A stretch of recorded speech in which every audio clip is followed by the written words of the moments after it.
During a family dinner at my daughter's house, I barely managed to keep myself from losing my temper. I went into the kitchen just to get a glass of water, but what I saw there turned everything upside down. Before we continue, please subscribe to the channel and let us know where you are listening in the comments. The phone rang on a Tuesday morning and I almost didn't answer. 4 months of silence from my daughter, and suddenly her name flashed on my screen like a ghost from a life I used to know. Dad? Faye's voice carried that familiar sweetness she used when she wanted something. I know we haven't talked in a while, but I was thinking, maybe you could come over for dinner next week. The kids miss their grandpa. I stared at my coffee mug, the one that said, Franklin County Prosecutor's Office, 28 years of service. A retirement gift from a life that felt more real than this conversation. The kids miss me? Of course they do. A pause. I miss you too, Dad. The last time we'd spoken, she'd asked for $15,000 for the roof, she'd said. 2 weeks later, her Facebook showed a gleaming Tesla Model X parked in their Bexley driveway. When I'd mentioned it, she'd called me controlling. Edwin had called me worse. What's the occasion? I asked. Does there need to be one? It's almost Christmas. Family time. Family. The word felt hollow. I thought about the $50,000 I'd lent them 3 years ago for their house down payment. Still waiting on that repayment. I thought about their wedding. $32,000 I'd scraped together because every girl deserves her dream day. I thought about every Sunday dinner I'd hosted, every school play I'd attended, every time I'd put Faye first. Sure, I said, I'll be there. The week crawled by. I kept my routine, morning walks through Clintonville, coffee at Roosevelt's, chess with Earl Thompson at the community center. Earl had been a detective for Columbus PD for 20 years before moving to financial crimes. Sharp mind, sharper instincts. You look worried, he said, moving his bishop. Faye invited me to dinner. He whistled low. After 4 months? What's she want? That's the question, isn't it? Earl captured my night. Victor, I've known you since you prosecuted the Riverside corruption case. You taught me to trust my gut. What's yours saying? That this isn't about the kids missing their grandpa. Then why go? I moved my rook, because she's still my daughter. The night arrived cold and clear. I drove my 10-year-old Honda Civic through streets lined with holiday lights, toward the house I'd helped them buy. 482 Drexel Avenue sat in Bexley's most expensive neighborhood. Houses pushing $600,000, manicured lawns, 3-car garages. Their mortgage had to be $3,200 a month, minimum. On Edwin's nonprofit salary, the front door opened before I could knock. Faye stood there in a designer dress I didn't recognize, her smile bright and brittle. Dad, you made it! She hugged me quickly, perfume expensive and unfamiliar. The house behind her gleamed, new furniture, fresh paint, everything screaming money they shouldn't have. Edwin appeared in the hallway, 6'2" of practiced charm in a custom suit. Victor, good to see you, sir. His handshake was firm enough to prove something. Come in, come in. We've got quite the spread tonight. The dining room table could have fed 12. Prime rib, lobster tails, wine that probably cost more than my weekly grocery budget. The kids, 6 and 4, sat quietly in clothes that still had creases from the store. This is incredible, I said. Because what else could I say? Edwin got a bonus from the foundation, Faye said quickly, too quickly. They're doing amazing work. Heroes Hope Foundation. Edwin poured wine like he was performing. We raised over $400,000 this year for veterans. Prosthetics, counseling, housing assistance. Life-changing stuff. I watched him talk. This man who'd married my daughter 8 years ago. Back then he'd been earnest, hard-working, grateful for every opportunity. When did the gratitude turn to entitlement? When did the warmth become calculation? That's generous, I said. Veterans deserve every bit of help they can get. My father had served in Vietnam, came back with pieces missing that had nothing to do with his body. He'd taught me about service, sacrifice, honor, things that apparently skipped a generation. Exactly, Edwin leaned forward. Which is why I wanted to talk to you tonight, Victor. We're starting a new initiative. Edwin, let him eat first. Faye's interruption was sharp, but Edwin was already in motion, standing, pacing like he owned the room. This can't wait, honey. Victor, we need $25,000 for a pilot program. 6 months, we could double our impact. But funding timelines are tight, and I thought, well, You've always been generous with Faye. This would be an investment in something that really matters. There it was, the real reason for the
dinner, the smiles, the expensive food I hadn't touched. 25,000, I repeated. It's tax deductible, he said, as if that made it reasonable. And honestly, what else are you doing with your pension? Sitting on it while people who served our country go without? The presumption stole my breath. Faye wouldn't meet my eyes. I appreciate the opportunity, I kept my voice level. But that's not something I can do right now. Edwin's smile tightened. Can't or won't. Does it matter? Dad. Faye's voice carried an edge. Edwin explained the program. These are veterans who need— I know what veterans need, I said quietly. I also know what family means, or what it used to mean.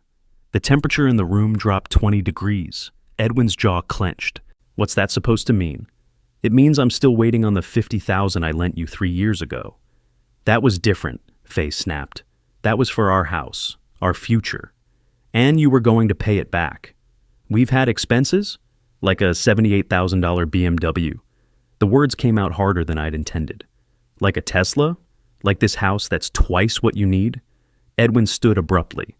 I think you should leave. I think I should too. I stood, my napkin falling to the floor like a white flag. Faye's face had gone red, tears forming, but they felt performative. How long had I been a wallet to them instead of family? As I walked toward the door, something shifted inside me. Not anger, not yet. Just a cold, clear recognition of what I'd become to the people I love most. Dad, wait, Faye called, but I was already outside. The December air bit through my jacket. I sat in my car for a long moment, hands shaking. Not from hurt, from something else. A feeling I recognized from my prosecutor days, when a case finally clicked into place. Then my chest tightened, pressure spreading, breath catching. I'd felt this before, stress-induced hypertension. My doctor had warned me to stay calm, avoid confrontation. I reached for my phone to call him, then stopped. Through the front window, I could see Edwin gesturing angrily, Faye crying. My grandchildren sat frozen at that expensive table, watching their parents' perfect facade crack. I needed water. Maybe I needed to try one more time. I got out of the car and walked back to the house. I didn't knock. The door wasn't locked. They'd left it open in their certainty I wouldn't return. Pride does that. Makes you careless. The argument echoed through the foyer, Edwin's voice sharp and bitter.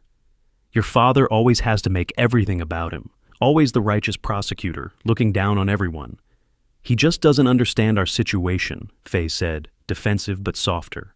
No, he understands perfectly. He likes keeping you dependent, control through money, classic manipulation. I stood there, hand on my chest, feeling the pressure ease slightly. Funny how anger can override physical pain. But I needed that water. My mouth tasted like copper. The kitchen sat adjacent to the dining room through an archway to the left.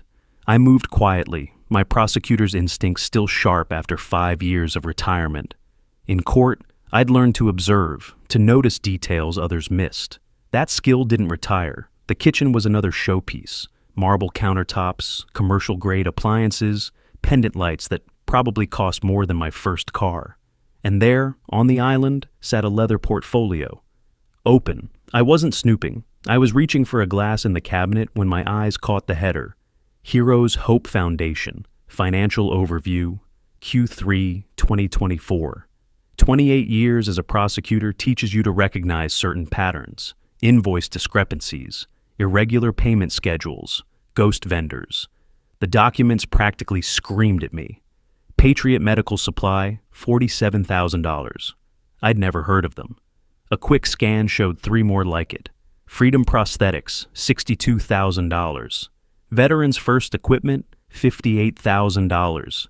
My hands moved on autopilot, pulling out my phone. Years of documenting evidence dies hard. I photographed the first page, then the second.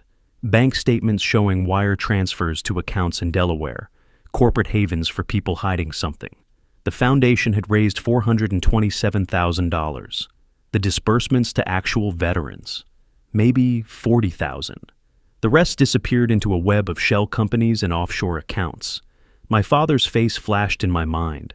How he'd struggled after Vietnam, waiting months for the VA to approve his disability claim. How he'd chosen between medication and groceries. How he'd died still believing his country valued his service. Edwin was stealing from people like my father. What are you doing? I turned. Edwin stood in the archway, his face transitioning from confusion to alarm as he saw what I held. The portfolio, his financial confession. These are private documents. He moved forward, hand outstretched. These are evidence. My voice came out flat, prosecutorial. You've been embezzling from a veterans charity, Edwin, wire fraud, falsifying tax documents. These Delaware accounts, let me guess, you're the beneficial owner hiding behind an LLC? His face drained of color, then flushed. You went through my things. They were sitting open on your kitchen counter, where you left them because you never thought someone might actually look. Arrogance is expensive, Edwin. You have no right. I pulled out my phone, started dialing. What are you doing? Panic crept into his voice. Calling 911. He lunged, 6'2", 30 years younger, but I'd spent a career dealing with desperate people. I stepped aside, let his momentum carry him past me. He caught himself on the counter, breathing hard. You're making a huge mistake, he hissed. Those documents are confidential foundation business. You're trespassing, you're... 911, what's your emergency? This is Victor Harrison. I'm at 482 Drexel Avenue in Bexley. I need to report financial crimes. Embezzlement from a federally funded charity. I have documentary evidence. Edwin's expression cycled through denial, rage, fear, calculation. Watching it was like seeing a card sharp, realize the deck was marked against him. Dad? Faye appeared, her eyes red from crying. What's happening? Your husband has been stealing from wounded veterans, I said quietly. $400,000, give or take. That's insane, Edwin's voice pitched high. Faye, he's lost his mind. He broke into our house, went through private papers. I walked through an unlocked door because I felt ill. Your papers were open on the counter. And unless I'm mistaken, Heroes Hope Foundation received federal grants last year. That makes this federal wire fraud, Edwin. 5 to 20 years. The dispatcher asked me to stay on the line. I could hear sirens already. Living in Bexley had its advantages. Response times averaged under 4 minutes. Faye looked between us, her world fracturing in real time. Edwin, is this true? Of course not. Baby, he's lying. He's angry because we wouldn't let him control our lives. The bank statements show wire transfers totaling $397,000 to Delaware shell corporations, I said, still holding my phone up, the photos clear on the screen. The invoices are fraudulent. I can tell because Patriot Medical Supply lists an address that's actually a UPS store in Newark. I prosecuted cases like this for 3 decades, Faye. I know what I'm seeing. She stepped back from Edwin like he'd become radioactive.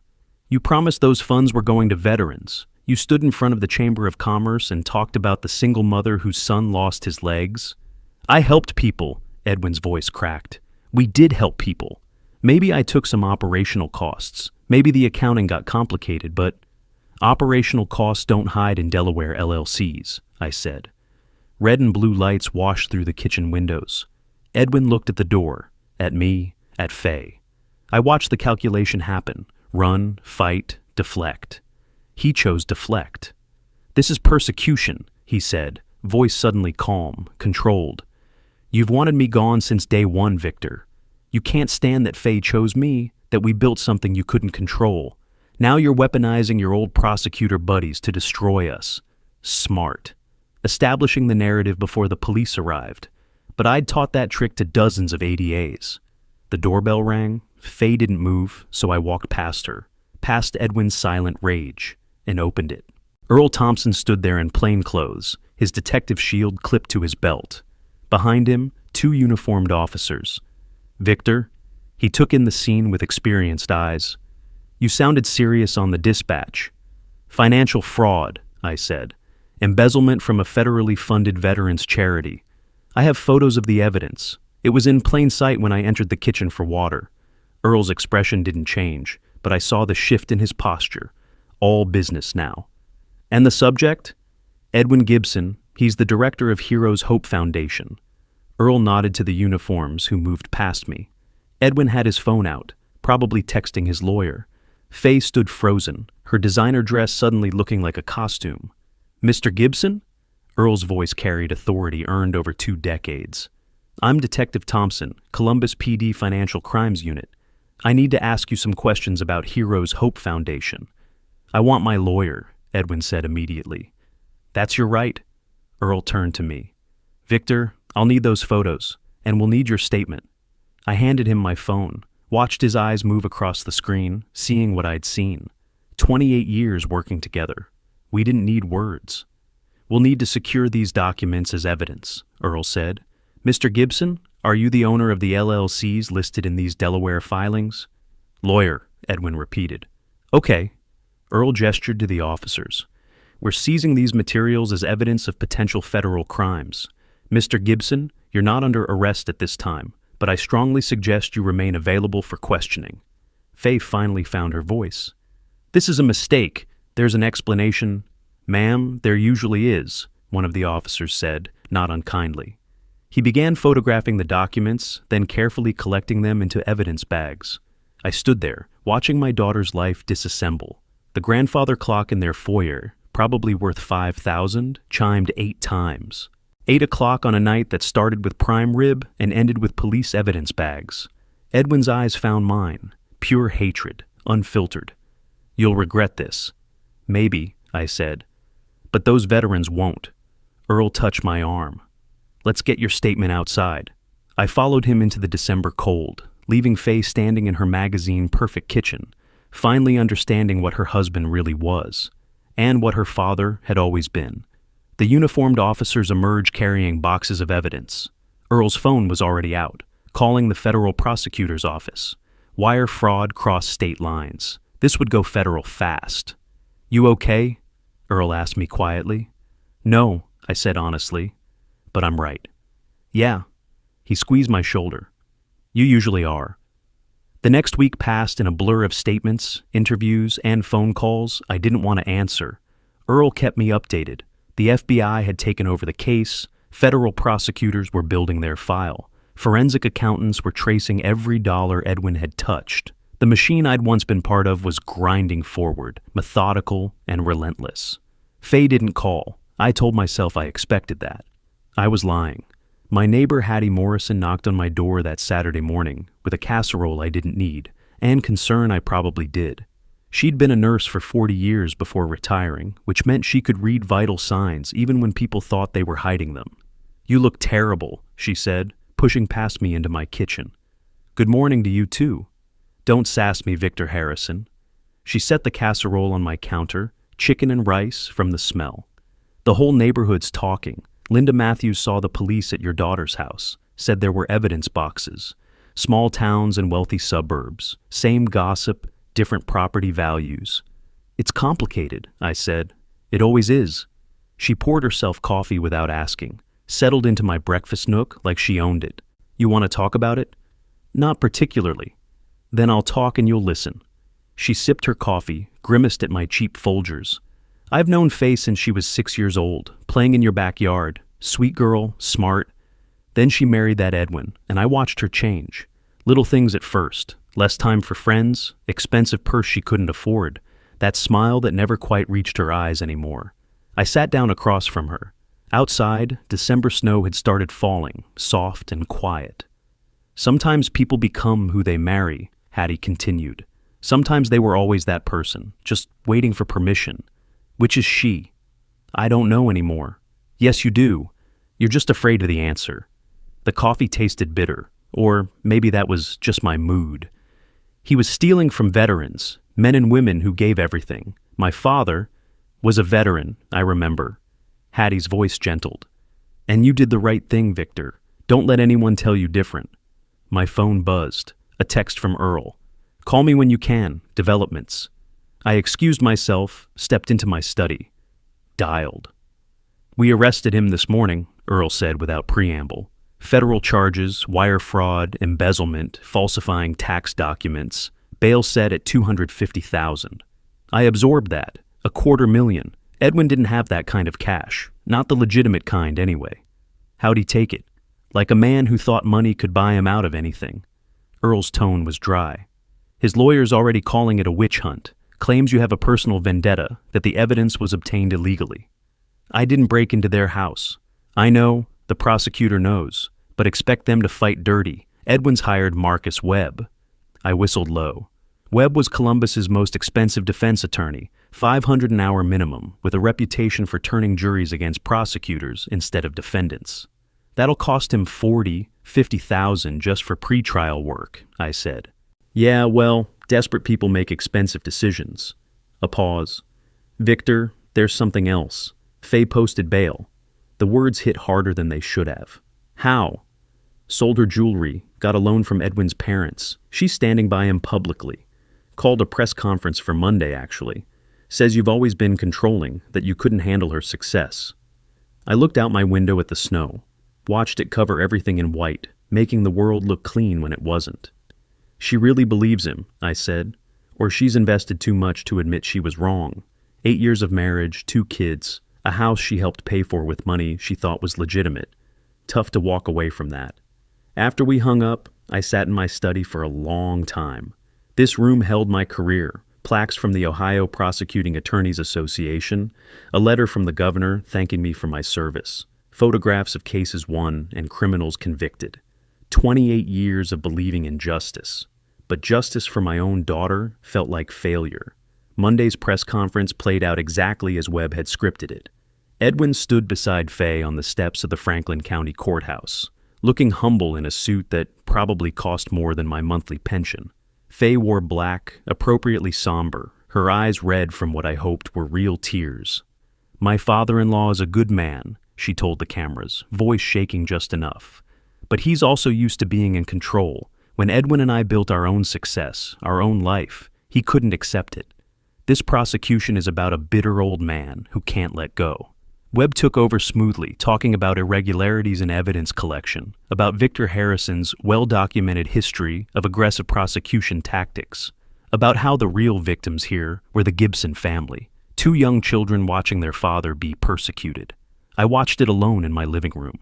The local news ran it as their top story. My phone exploded. Friends from the prosecutor's office, former colleagues, people I hadn't spoken to in years, most supportive, some questioning. A few I noticed didn't call at all. The Columbus Dispatch ran a profile piece that Wednesday. Former prosecutor Victor Harrison, Justice or Vengeance? They interviewed Faye, Edwin's lawyer, board members from Heroes Hope Foundation. The photo they used of me was from a corruption trial 15 years ago. I looked harsh, unforgiving, exactly the image Webb wanted. They interviewed me too, briefly. I told them the truth. I saw evidence of a crime and reported it. That's what any citizen should do. The quote they ran, Harrison admits to examining private financial documents. Context I'd learned over 3 decades was always the first casualty of a good story. Earl called that Thursday. How you holding up? I've been better. Yeah, well, you might want to pour yourself something stronger than coffee. Edwin's filing a civil suit against you. Defamation, invasion of privacy, intentional infliction of emotional distress. $500,000 in damages. I actually laughed, couldn't help it. He steals from wounded veterans and I'm the bad guy? His lawyer's smart, Victor. He's making this about you, not about the evidence. Jury sees a grieving daughter, a family man trying to help heroes, and a vengeful ex-prosecutor with a grudge. The evidence doesn't lie. Evidence doesn't matter if the narrative's strong enough. You taught me that. He was right. I had taught him that. Back when I was on the other side, building cases, shaping stories for juries who wanted simple answers to complicated questions. The FBI's solid on their case, Earl continued. Financial forensics came back. They traced $397,000 through shell companies in Delaware and the Caymans. Found evidence Edwin was gambling it away through offshore casinos. Wire transfers, crypto conversions, the works. Gambling? That was new. Online poker mostly. High-stakes tables. He was down about $180,000 before he started winning some back. The foundation was his personal ATM machine. I thought about that. Edwin's desperation made more sense now. Not just greed, but addiction. The kind that makes you betray everything because you're always one big win away from fixing it all. When's the federal trial? I asked. Not until May at the earliest. These things take time. But, Victor, the civil suit against you, that's next month. And unlike the federal case, that's about perception, not evidence. After Earl hung up, I sat in the growing darkness of my study. Outside, my street looked peaceful. Old houses, older trees, the kind of neighborhood where nothing bad was supposed to happen. But bad things happened everywhere. I'd learned that prosecuting criminals for 3 decades. What I was learning now was that sometimes the criminals sat at your daughter's dinner table. Sometimes they called you dad. My phone buzzed again. A text from a number I didn't recognize. This is Susan Rivera, federal prosecutor. I'm lead on the Gibson case. We should talk. Coffee tomorrow, 10 a.m., 3rd and Long Cafe. Susan. I'd mentored her 15 years ago when she was fresh out of law school, helped her understand that prosecution wasn't about winning.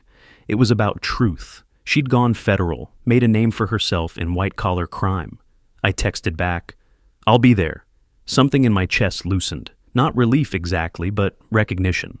The machine wasn't just grinding. It was being guided by someone who understood what this was really about. That night, I pulled out old photo albums, found pictures of Faye's childhood, birthday parties, school plays. That summer we'd driven to Myrtle Beach in a station wagon that barely made it. She'd been 9, collecting seashells, laughing at nothing. When had that girl disappeared? Or had she ever really existed outside my own hopes? 3rd and Long Cafe sat in the Short North Arts District, the kind of place where lawyers met clients they didn't want seen at their offices. I arrived 15 minutes early, ordered black coffee, and watched the door. Susan Rivera walked in at exactly 10. Tailored suit, briefcase that cost more than my monthly pension, the confidence of someone who'd won more cases than she'd lost. She'd been 25 when I'd mentored her, fresh-faced and idealistic. Now she was 40, sharp-edged and practical. Victor, she shook my hand firmly. You look good. You were always a terrible liar. She smiled, ordered an espresso, settled across from me. I've been reading the file. It's solid. Forensic accounting traced every dollar. Delaware LLCs, Cayman accounts, crypto conversions to offshore gambling sites. Edwin Gibson's look.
looking at serious time. But his attorney's good. Webb's already filed 17 motions: suppression of evidence, prosecutorial misconduct, selective prosecution.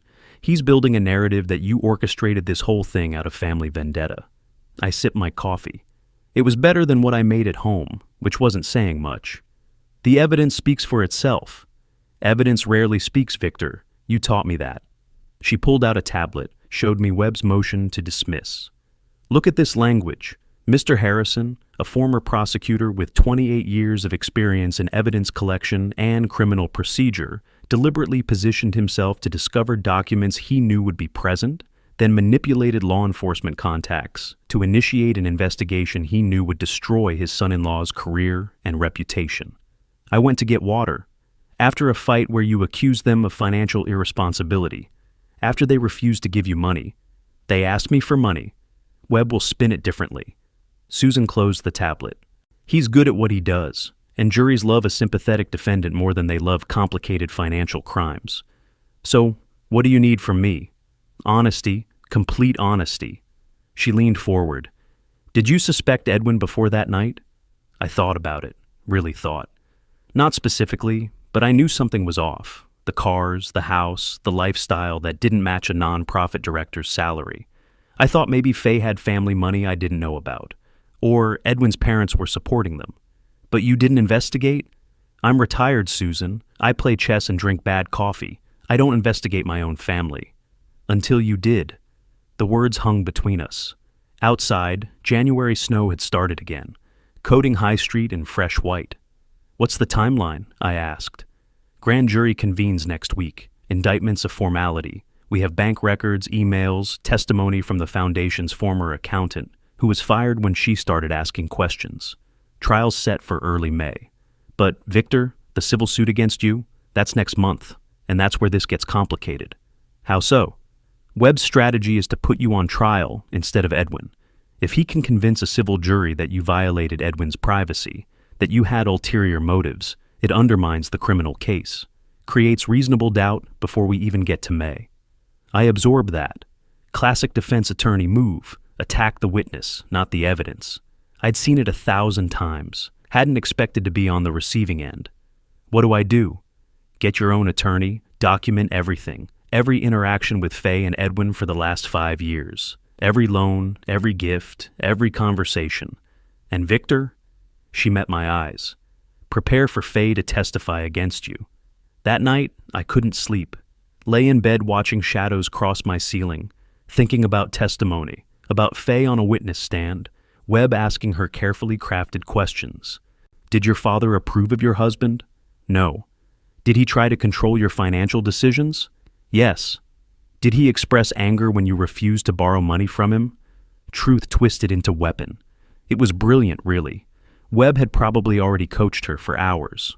The next morning, I hired an attorney, Daniel Price, a civil litigator I'd worked with on a corruption case years ago. He charged $2.50 an hour, reasonable for Columbus. We met in his office on Broad Street, reviewed Webb's complaint. It's aggressive, Daniel said, flipping through pages. Defamation, invasion of privacy, intentional infliction of emotional distress. They're throwing everything at the wall. What's my exposure? Worst case, they win all counts. You're looking at $500,000 in damages. More realistic, they're hoping you'll settle. $30,000-$40,000 to make it go away, sign an NDA, discredit your testimony before the criminal trial. I'm not settling. Daniel looked at me over his reading glasses. Victor, I have to ask, is there anything in your past with Faye and Edwin that could hurt us? Anything Webb could use? I thought about every interaction, every dinner, every attempt to be part of their lives. I lent them $50,000 for their house, never got it back, paid for their wedding, $32,000. Sent birthday money to the grandkids they rarely let me see. Last time I offered financial advice, Faye called me controlling. Did you say anything threatening? Anything that could be construed as harassment? I told them they were living beyond their means. That was harassment, apparently. Daniel made notes. We'll need witnesses, people who can testify to your character, your relationship with Faye before Edwin. Hattie Morrison, my neighbor. Earl Thompson from CPD, Susan Rivera. The prosecutor on the criminal case, she knows me, knows I wouldn't fabricate evidence. Good. He closed his folder. Discovery starts next week. Be prepared, they'll request everything. Bank records, emails, text messages.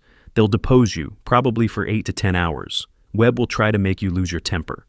I spent 30 years putting criminals on the stand. I can handle Marcus Webb. Famous last words, as it turned out.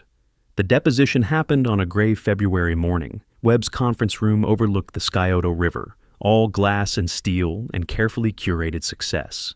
Edwin sat in the corner with Faye, both of them dressed like they were attending a funeral, my funeral, presumably. Webb was polished, professional, relentless.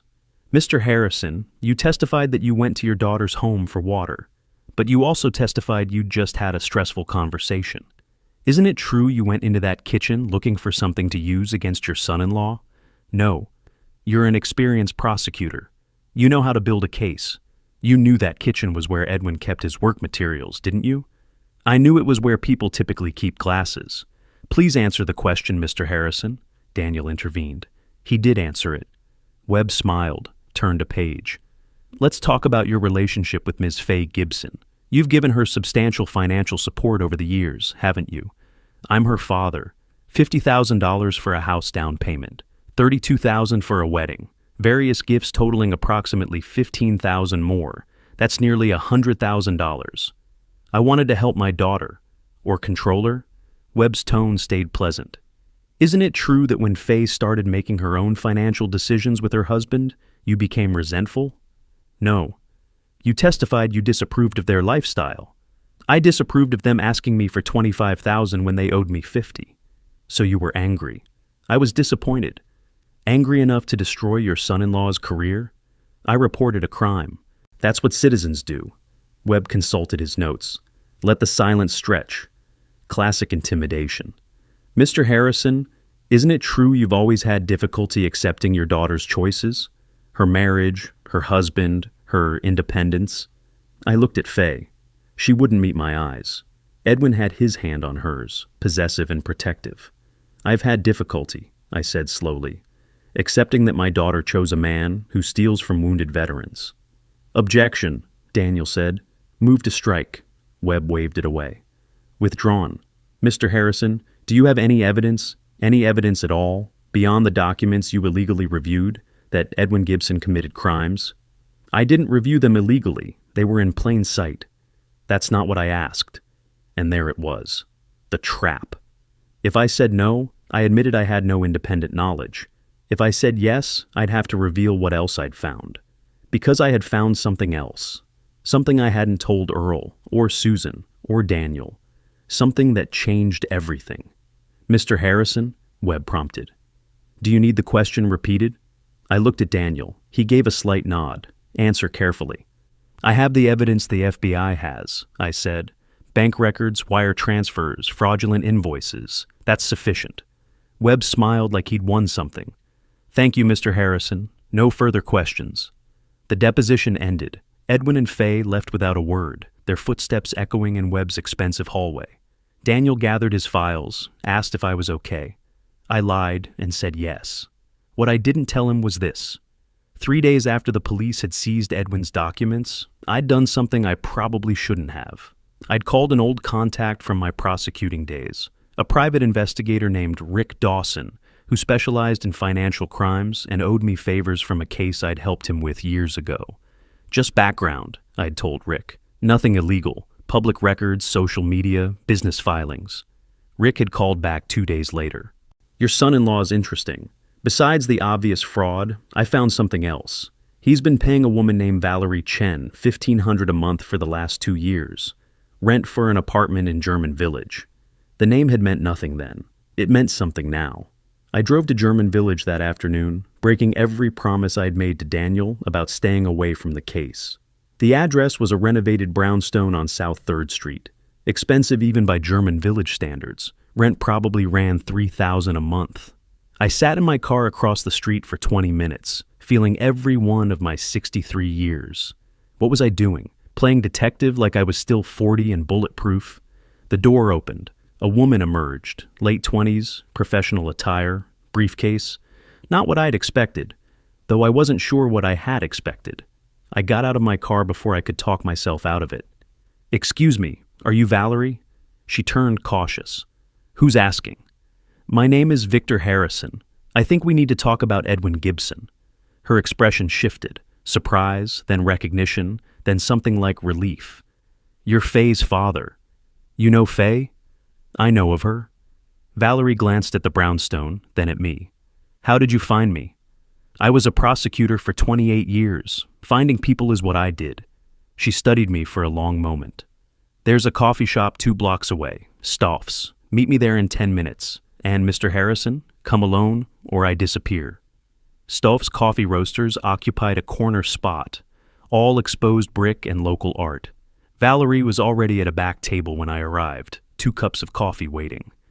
"I wasn't sure you'd come," I said. "I wasn't sure I would either." She wrapped her hands around her cup.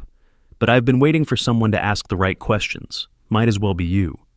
What's your relationship with Edwin?" "I'm his accountant, or I was." She pulled out her phone, showed me a screenshot of a contract. "He hired me 2 years ago to manage the foundation's books. Paid me well, $3,600 a month, plus this apartment." "Why the apartment?" "He said it was easier for me to work late hours if I lived close to downtown. I thought it was generous." Her laugh was bitter. "Turns out it was a bribe." "For what?" "To not ask questions about where the money was going. To process invoices I knew were fake. To wire transfer funds to accounts that had nothing to do with veterans." She met my eyes. "I was complicit, Mr. Harrison. I knew what he was doing, and I took his money anyway because $3,600 a month pays off student loans fast." "Why are you telling me this?" "Because I got fired 3 weeks ago when I finally grew a conscience and started asking questions. Because my apartment lease ends next month and I can't afford it without Edwin's money. Because I'm tired of being part of something that steals from people who served our country." She pushed a flash drive across the table. "This is everything. Every invoice, every transfer, every email Edwin sent me with instructions. Dates, amounts, account numbers." I stared at the flash drive. "Why not go to the FBI?" "I did, 2 weeks ago. They said they'd be in touch." Her smile was sad, but the feds move slow, and Edwin's lawyer is already building a defense that pins everything on me, the rogue accountant who embezzled funds and framed her boss. I need insurance. "What do you want from me?" "Give this to the prosecutor. Tell her I'll testify. I'll take whatever plea deal they offer, but I want Edwin to face what he did." She stood. "I looked you up, Mr. Harrison. 28 years, 87% conviction rate, prosecutor of the year in 2015. People like you don't frame innocent men. If Edwin's going down, it's because he earned it." She left. I sat there holding a flash drive that could bury Edwin completely from someone I couldn't tell anyone I'd contacted without admitting I'd hired a private investigator and potentially compromised the case. But I could give it to Susan, anonymously, through channels that protected Valerie and kept me out of it. That evening, I met Earl at his house in Upper Arlington. His wife made dinner, pot roast that reminded me of better times, while we sat in his study with the door closed. "You look like you've seen things you can't unsee," Earl said. I told him about Valerie, about the flash drive, about the impossible position I was in. "Victor, you can't—" "I know, but the information exists. If I happen to mention to Susan that the FBI should follow up on their interview with Valerie Chen, accountant for Heroes Hope Foundation, would that be obstruction?" Earl was quiet for a long moment. "That would be a retired prosecutor sharing general information with a federal prosecutor. Happens all the time. And if that prosecutor happened to find additional evidence, then that would be good police work." He refilled our glasses, bourbon, the expensive kind. "You're walking a fine line." "I've been walking fine lines for 3 decades. This is different. This is your daughter. Which is exactly why I can't let a guilty man walk free just because he married her." I called Susan the next morning, professional, careful.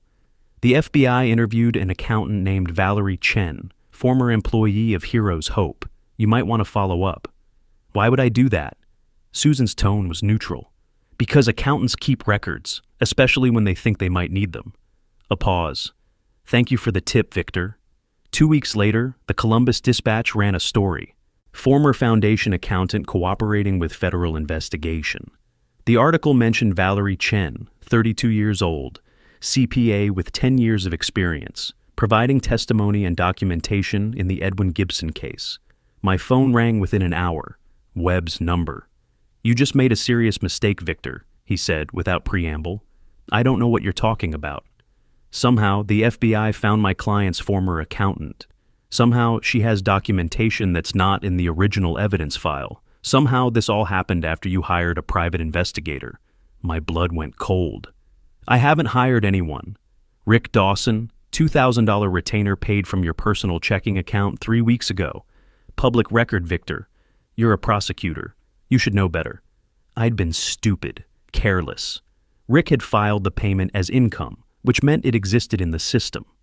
"Mr. Dawson conducted legal research," I said carefully, "on my client's financial affairs, while my client is under federal investigation at the direction of a witness in that investigation.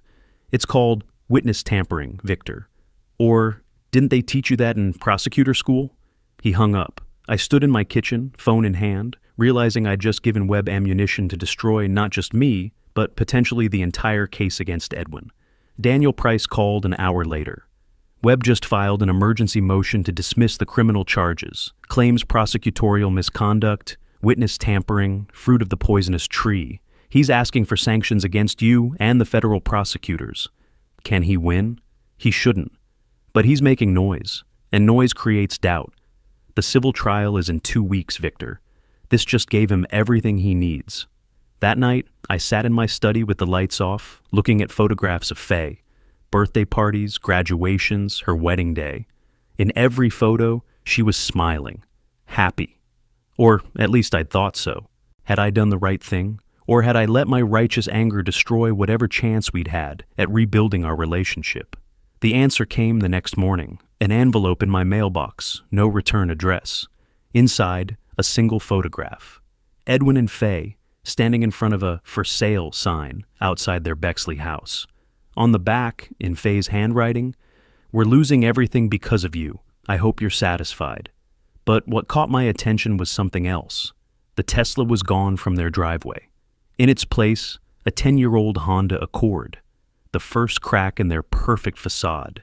And despite everything, despite the pain and the accusations and the civil suit threatening to bankrupt me, I felt something cold and satisfied settle in my chest. Justice moves slow, but it moves. The civil trial began on a Monday morning in late February under skies the color of old steel. Franklin County Courthouse, 3rd floor, courtroom. I'd walked through 1,000 times as a prosecutor. Now I sat at the defendant's table, Daniel beside me, while Webb prepared to tear apart my reputation. Edwin and Faye sat across the aisle. She'd lost weight, I noticed, dark circles under her eyes. The designer clothes were gone, replaced by something off the rack from Macy's. Edwin wore the same suit from the deposition, though it looked more worn now. Financial pressure was showing. Good.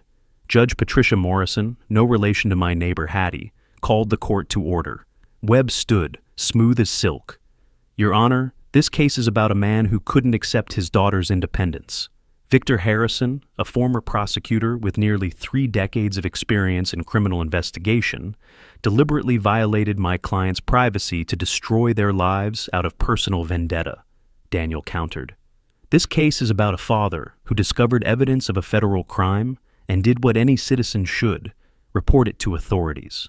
The subsequent investigation revealed systemic fraud that victimized wounded veterans. Webb's first witness was Faye. She took the stand in a navy dress, hands shaking as she was sworn in. I wanted to look away. Couldn't. "Ms. Gibson, how would you describe your relationship with your father before these events?" "Complicated." Her voice was soft. "He was always generous, but there were strings attached. He wanted control over my decisions." "Can you give an example?" "When Edwin and I bought our house, Dad lent us $50,000 for the down payment. But every time we saw him, he'd mention it, ask about repayment, make us feel guilty for not having the money immediately." That stung, because it was partially true. I had mentioned it. Not to guilt them, to remind them that loans get repaid. But context didn't matter here. And when you declined to accept his financial advice, he became angry, accused us of living beyond our means, of being irresponsible. He couldn't accept that Edwin was successful in his own right. Webb walked her through the dinner, the confrontation, my return to their house. Faye painted me as controlling, manipulative, unable to let go. Some of it was her truth. Some was Edwin's coaching. I couldn't tell where one ended and the other began. Daniel's cross-examination was gentle but pointed. Ms. Gibson, you testified that your father was controlling, but he also paid for your wedding, correct? Yes. $32,000? Yes. And he asked for nothing in return? Faye hesitated. No. He attended your children's birthday parties, school events, brought gifts. Yes. Until when? Until Edwin and I asked him to respect our boundaries. By boundaries, do you mean his objection to being asked for $25,000 while still owed $50,000? Webb objected. Judge Morrison sustained it, but the jury had heard it. The trial continued for 3 days. Webb called Edwin, who testified about the dinner, the confrontation, finding me in his kitchen with his documents. He was good on the stand, earnest, hurt, the wrong son-in-law just trying to help veterans. When I saw Victor with those papers, I knew immediately what he was doing, Edwin said. He'd been looking for something to use against me for years. He finally found it. Did you explain that those documents were confidential foundation business? I tried. He wouldn't listen. He was already calling the police, already destroying my career. Daniel's cross was surgical. Mr. Gibson, those documents showed wire transfers to Delaware LLCs. Who owns those LLCs? Objection, Webb said. Outside the scope. Your Honor, Daniel argued, the witness has testified about the nature of these documents. I should be allowed to explore what they actually contained. Overruled. Mr. Gibson, please answer. Edwin's composure cracked slightly. Those were legitimate business expenses for the foundation. Business expenses that went to accounts you controlled? The foundation had complex financial structures. Yes or no, Mr. Gibson? Did you control those Delaware accounts? I had signatory authority. To move foundation money into accounts you controlled? Objection. Webb was on his feet. Sustained. Move on, Mr. Price. But again, the jury heard it, saw Edwin squirm. The turning point came on Thursday afternoon. Webb called an expert witness, Dr. Rachel Winters, a psychologist specializing in family dynamics. She testified about parental control issues and financial manipulation in parent-adult-child relationships. In your professional opinion, Webb asked, is it consistent with controlling behavior for a parent to track their adult child's finances, demand repayment of loans, and criticize lifestyle choices? Absolutely. It's a common pattern in families where the parent struggles with the child's independence. Daniel stood for cross-examination. Dr. Winters, you've never met Victor Harrison, correct? That's correct. Never interviewed him? Never conducted a psychological evaluation? No. So your testimony is based entirely on what Mr. Webb told you? I reviewed depositions and, based on what the defense provided you, you have no independent knowledge of Mr. Harrison's character, his relationship with his daughter, or his motivations. I can speak to patterns of behavior that you've never personally observed. Thank you, Dr. Winters. On Friday morning, Daniel called his witnesses. Hattie Morrison testified about knowing me for 15 years, about watching Faye grow up, about how I'd always put my daughter first. Did you ever see Victor try to control Faye? Daniel asked. I saw a father who loved his daughter, who helped her however he could, who was heartbroken when she stopped coming around. Earl Thompson testified about my career, my integrity, my reputation in the prosecuting attorney's office. In your professional opinion, Detective Thompson, would Victor Harrison fabricate evidence? No. Victor taught me that the evidence speaks for itself. You don't need to invent it when you're on the right side. Then Susan Rivera took the stand. Webb had fought to keep her off. Conflict of interest, he'd argued. Judge Morrison allowed it for character testimony only. Ms. Rivera, how do you know the defendant? Victor Harrison mentored me when I was a new prosecutor, taught me everything I know about building cases. In that time, did he ever suggest falsifying evidence or targeting defendants for personal reasons? Never. He taught me that prosecution isn't about winning. It's about truth. Webb's cross was aggressive. Ms. Rivera, you're currently prosecuting Edwin Gibson in federal court, correct? I am. And you're testifying on behalf of the man who initiated that prosecution? I'm testifying about his character. A character that benefits from my client's conviction? Objection, Daniel said. Argumentative. Sustained. But Webb had planted the seed. Conflict of interest. bias, corruption of the process. Closing arguments happened that Friday afternoon. Webb painted me as a bitter old man who couldn't accept his daughter's happiness. Daniel painted me as a citizen who'd done his duty in reporting a crime. The jury deliberated for 6 hours, returned at 8 p.m. In the matter of Gibson versus Harrison, on the count of defamation, we find for the defendant. On the count of invasion of privacy, we find for the defendant. On the count of intentional infliction of emotional distress, we find for the defendant.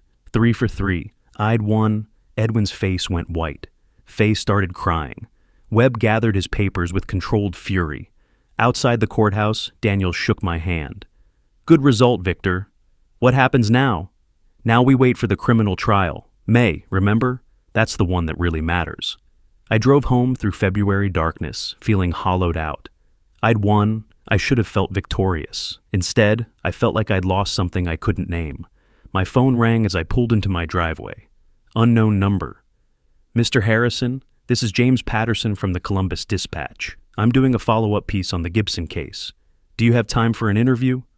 I almost said no, then thought about Faye's testimony, Edwin's lies, the narrative Webb had built.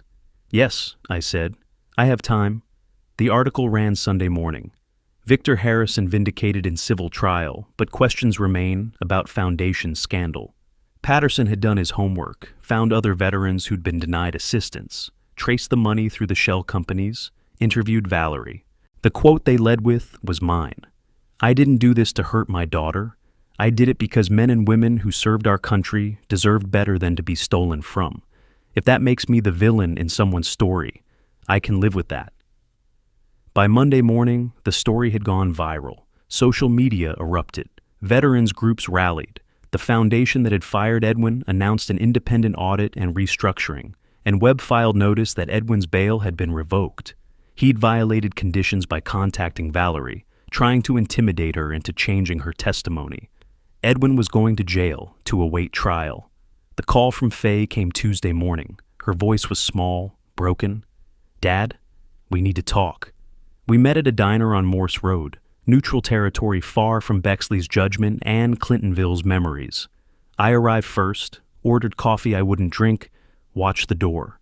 Faye walked in looking like someone who'd aged 5 years in 3 months. No makeup, hair pulled back, jeans and a sweater that had seen better days.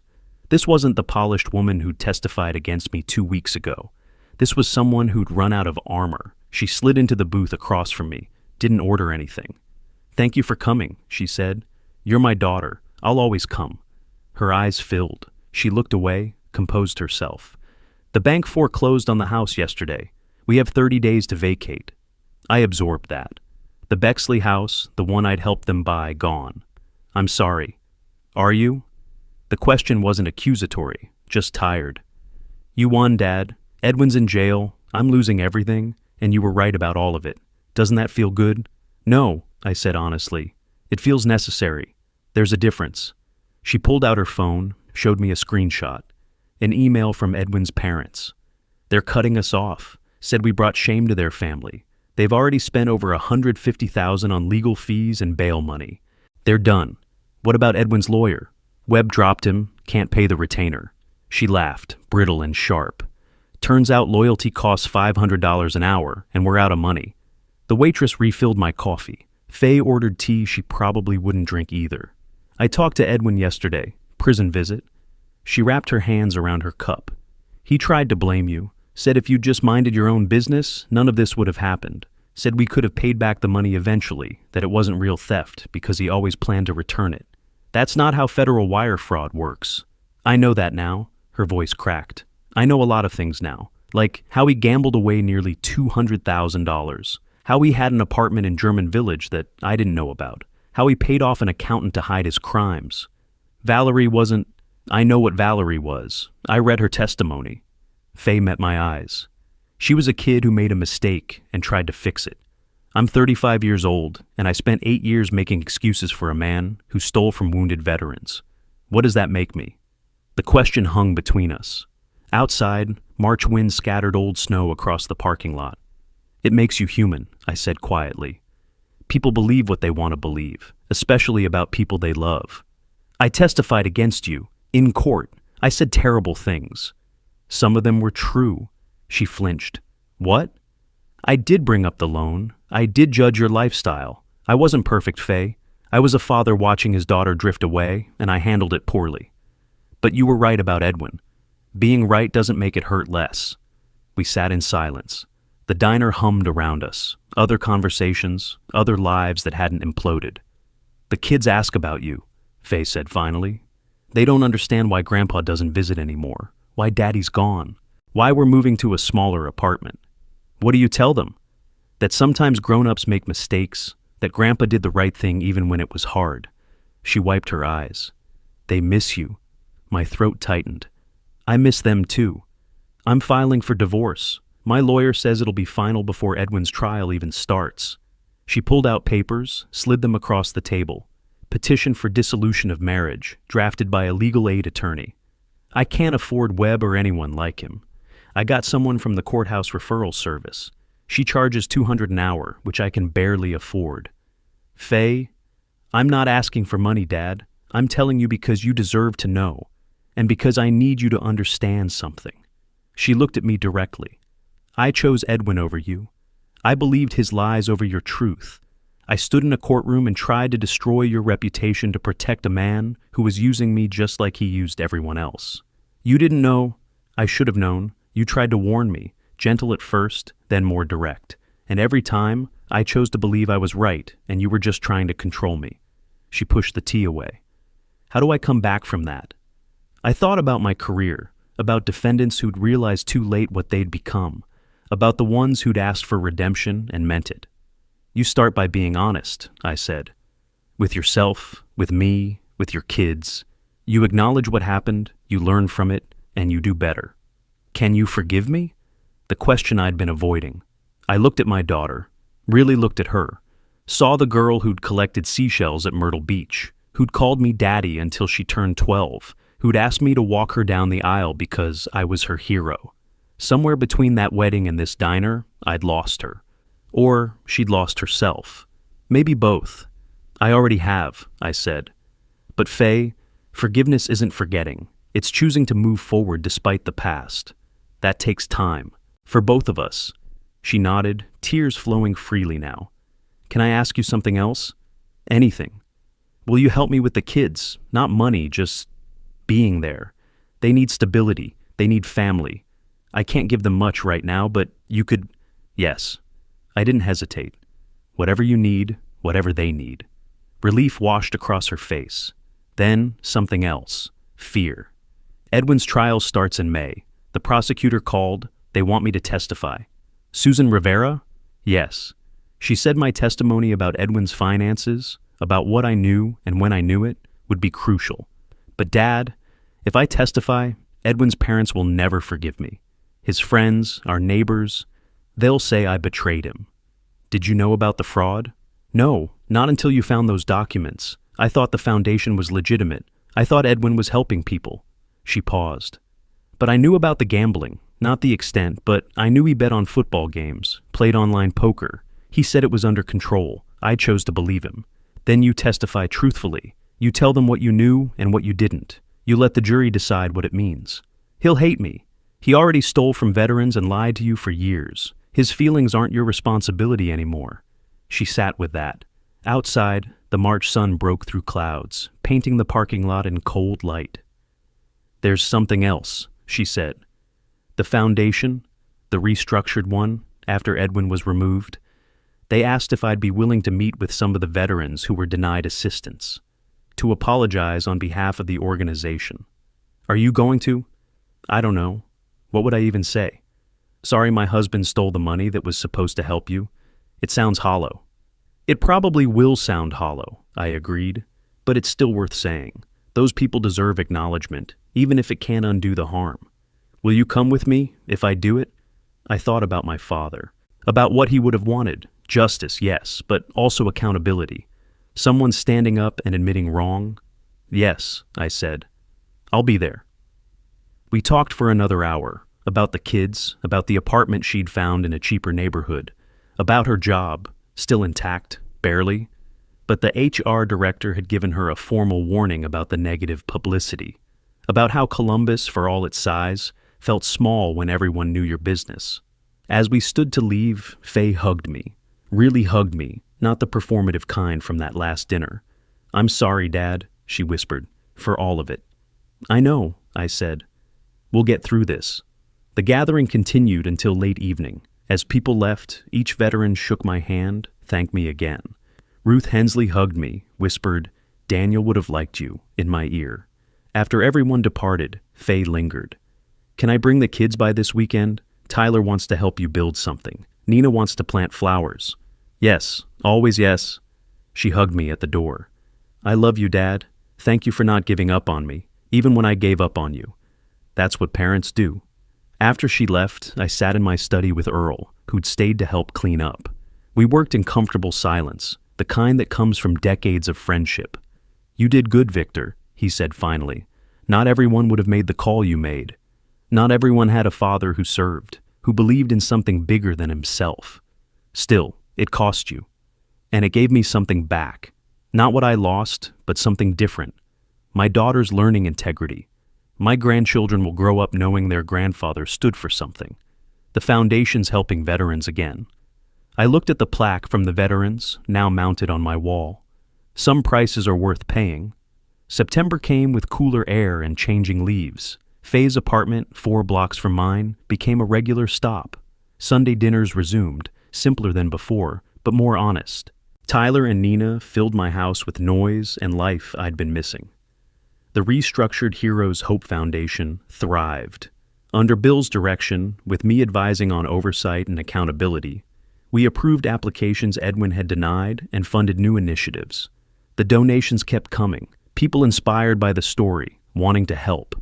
I ran into Marcus Webb one afternoon at the courthouse. He nodded curtly, kept walking. Some defeats lawyers never forget.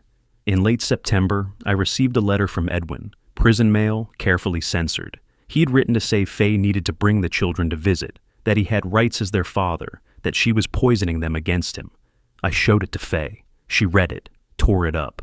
His rights ended when he stole from veterans and blamed everyone else. The kids will decide for themselves when they're older if they want a relationship with him. "Good," I said. October arrived with autumn glory, leaves painting Columbus in gold and red, air crisp with possibility. One evening, working in my garden, Tyler helping me plant bulbs for spring, I realized something. I'd started this journey angry, betrayed by my daughter, dismissed by my son-in-law, treated like an obstacle instead of family. I'd reported Edwin's crimes out of duty and principle, but underneath was hurt. Now, I felt something different. Peace, maybe. Or acceptance. Justice had been served.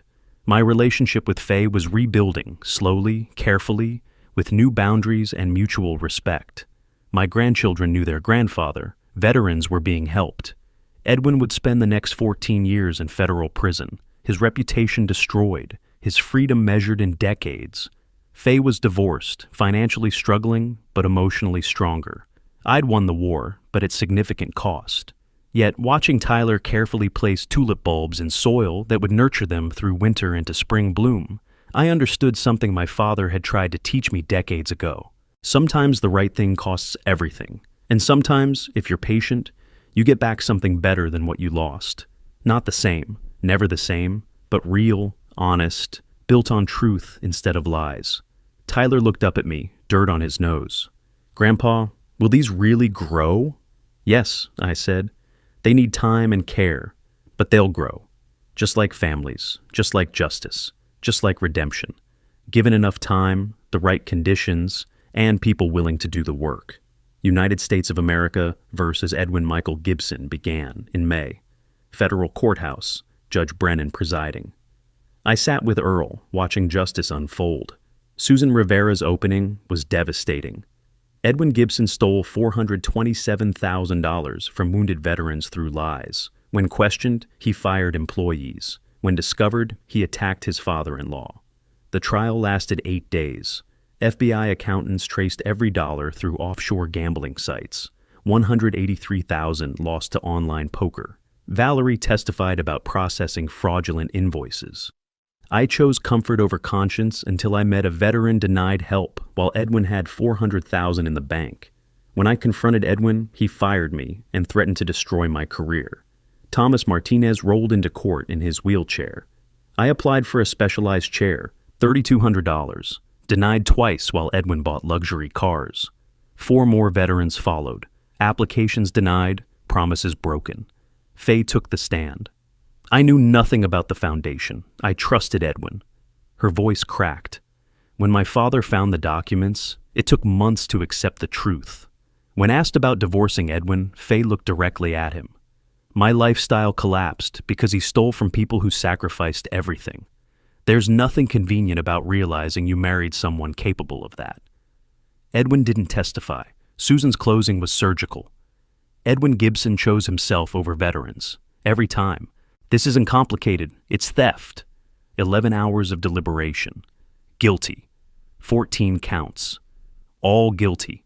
As marshals led Edwin away, he looked at Faye with pure accusation. She didn't flinch. Outside, Faye told reporters, "My ex-husband hurt many people, but the veterans suffered most. Silence enables bad people. My father spoke up when it mattered." At her apartment, reality settled. Susan thinks 12 to 15 years. Good, Faye said firmly. The kids deserve to grow up without his influence. The restructured foundation wants you to meet 6 veterans who were denied assistance. They want to thank you. I'll be there, I said. The meeting at the Veterans Affairs office brought 6 veterans, Faye and me together. Thomas Martinez, Sandra Brooks with her service dog, Roberto Santos, Jack Wilson, David Park, and Ruth Hensley, a woman in her 70s, clutching a folder. Her son Daniel was denied assistance, Bill Ramirez explained. Was? I asked. Daniel passed 6 months ago. He'd been waiting for medical equipment, $17,000. He didn't have time to wait. The room went silent. I'm so sorry, Faye whispered. Ruth looked at her steadily. You lived in his house, spent his money. Did you wonder where it came from? I chose to believe his lies because the truth was too terrible. Faye met her eyes. I failed your son. I will spend my life trying to do better. Thomas wheeled forward. Mr. Harrison, you could have walked away. Instead, you called the police. You let them tear apart your relationship with your daughter to ensure we got justice. Sandra Brooks spoke. My service dog cost $11,000. Edwin denied me 3 times. The new foundation approved it in 2 weeks because you didn't let Edwin hide. Roberto Santos showed a photograph. That's me at 23. Edwin denied my prosthetic upgrade, $4,200. I wore an ill-fitting prosthetic for 3 years. Got infections, nerve damage. Ruth opened her folder, a young soldier, bright-eyed. This is what Edwin took from me, my son, my future, my grandchildren who will never exist. Faye wept. I don't know how to make this right. You can't, Ruth said, but you can tell the truth. You can live differently. Bill announced the foundation had raised $280,000 from new donors and approved all denied applications. They presented me with a plaque. In recognition of Victor Harrison, whose courage and integrity ensured that those who served our country received the assistance they deserved. My father would have been proud. Faye visited Edwin in detention 3 days later. When she emerged, her face was stone. He blamed you, said we'd still be happy if you'd minded your business, asked me to write a letter asking for leniency. What did you tell him? That he destroyed lives for money and deserves every year. Then I told him about the veterans meeting, about Ruth's son, Thomas, Sandra, all of them. I wanted him to know their names. How did he react? He hung up and walked away. Even at the end, he couldn't face what he'd done. That evening, I had Tyler and Nina over. Within an hour, we were reading stories, building towers, making cookies. Normal grandfather things I'd been denied. Faye watched from the doorway, smiling. Thank you for not giving up on us, she said. Edwin's sentencing in late June brought everyone to Judge Brennan's courtroom. Edwin sat in an orange jumpsuit, diminished after months in jail. Susan recommended 12 years. The public defender argued for leniency. It rang hollow. Ruth Hensley spoke first. My son believed people would honor his sacrifice. Edwin Gibson taught him that belief was misplaced. Thomas Martinez followed. I never felt as betrayed as learning the man who denied my assistance bought luxury cars with money meant for people like me. 4 more veterans spoke. Then Sandra Brooks. I hope every day in prison you think about the veterans you hurt. Edwin's jaw clenched. Judge Brennan asked if Edwin wished to speak. Against advice, he stood. I made mistakes, got in over my head. But the media made this into something it wasn't. My former father-in-law weaponized his prosecutor experience because he couldn't accept that his daughter chose me. Even now, no responsibility. Judge Brennan's expression didn't change. You stole from people who sacrificed everything. You showed no remorse. The court sentences you to 14 years in federal prison, 3 years supervised release, full restitution of $427,000. 14 years. Edwin's face went ashen. As they led him away, he looked at Faye with accusation. She didn't flinch.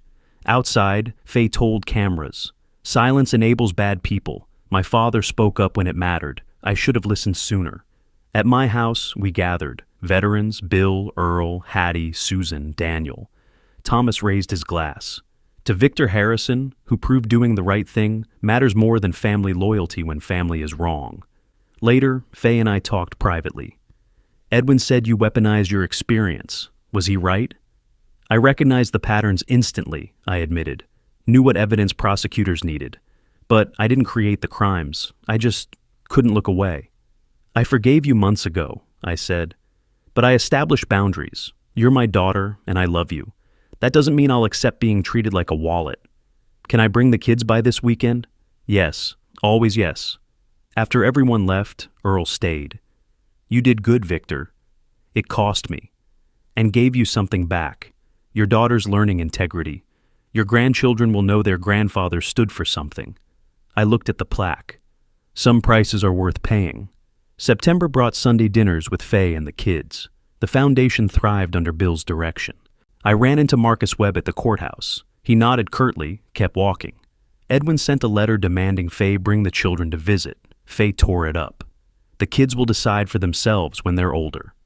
October arrived. Working in my garden with Tyler, planting bulbs for spring, I realized something. I'd started this journey angry. Now I felt peace. Justice had been served. My relationship with Faye was rebuilding with new boundaries. My grandchildren knew their grandfather. Veterans were being helped. Edwin would spend 14 years in prison. Faye was divorced but emotionally stronger. I'd won at significant cost. Yet watching Tyler place tulip bulbs in soil, I understood what my father tried to teach me. Sometimes the right thing costs everything. And sometimes, if you're patient, you get back something better than what you lost. Not the same, never the same, but real, honest, built on truth instead of lies. Tyler looked up. Grandpa, will these really grow? Yes, I said. They need time and care, but they'll grow. Just like families, just like justice, just like redemption. Given enough time, the right conditions, and people willing to do the work. If you like this story, please like this video, subscribe to the channel, and share your impressions of this story in the comments. To listen to the next story, click on the box on the left. Thank you for watching.